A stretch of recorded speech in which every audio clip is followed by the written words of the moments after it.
Good. Mike, Good. can you do that ID first? Sure. A finger sandwich, maybe?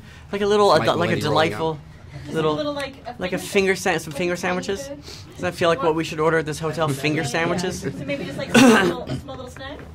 A mini snack? I'll have a mini snack. I'll put something together. I can always eat. Ant-sized snack. A little ant-sized snack.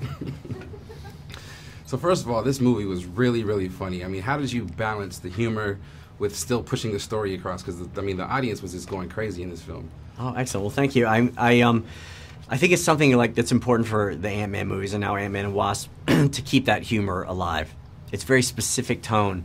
I think it really, a lot of it starts with Rudd. Yeah. Because he's the kind of actor who is so good dramatically, but comedically, he can find crazy ways to sort of, you know, if a scene has to get you from point A to point B, Right. we'll do the version that's in the script, which we've all, you know, and Paul was a writer on the movie. But then we'll say, like, now that we're on the set, I feel like this would happen instead of this. It's like, yeah, let me try one, and keeping it fresh that way. And I think that's really crucial to these movies. It sounds like a lot of fun. Do you ever create like a backstory that the audience may not be privy to, only to give yourself a little more, you know, depth when it comes to controlling where they're going to go in the future? It's a really, really good question, and we do. Like, Evangeline and I spent a lot of time before we even started writing the script about, you know, at the end of the first movie, she sees the suit and she says, you know, it's about damn time. And we thought a lot about, like, what kind of hero she's going to be. Yeah. Like, she's fully trained, she's decisive, you know, what her whole character is going to be now that she's a hero. And also the idea that, why does she need Scott at this point? That was a fun thing to play with in this movie about a duo when they're estranged at the beginning of the movie, and he's come back into her life, and the question I think is in her head, like, do I need a partner? And if I do, is it going to be this guy? Right. That seemed fun to play around with. For sure. You know, do you ever feel pressure coming off these, I mean, these huge box office movies that are so successful to, you know, to top the last one? I mean, as a director, are you kind of still focused in on your task at hand? I think for me, being focused on the task at hand is the place to be.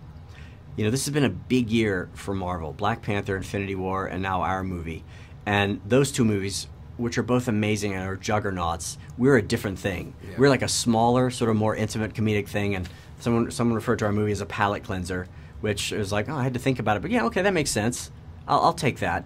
And I like that Marvel can make those three different movies in 1 year, which are all tonally really different. For sure. But they all have to live in the same universe.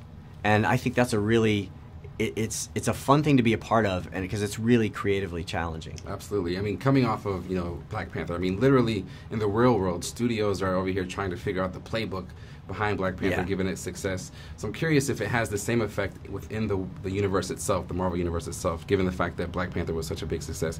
Does that change the way that the story is going to unravel?